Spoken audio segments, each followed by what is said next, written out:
இன்றைய தினமலர் செய்தி வாசிப்பவர் பாலசுப்ரமணியன். பாலிடெக்னிக் விரிவு உரையாளர் தேர்வு முறைகேடு இடி சோதனை.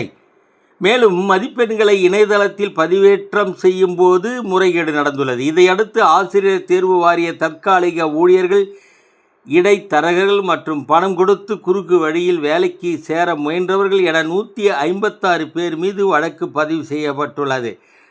நகராட்சித்துறை ஊழல்.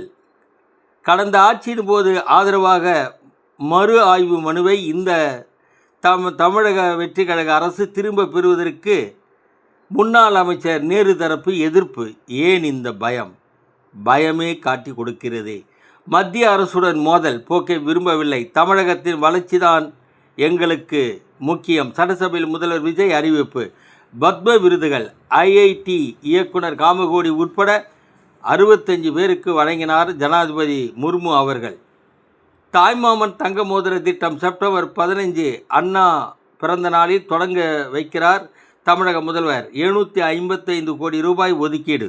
வணக்கம்.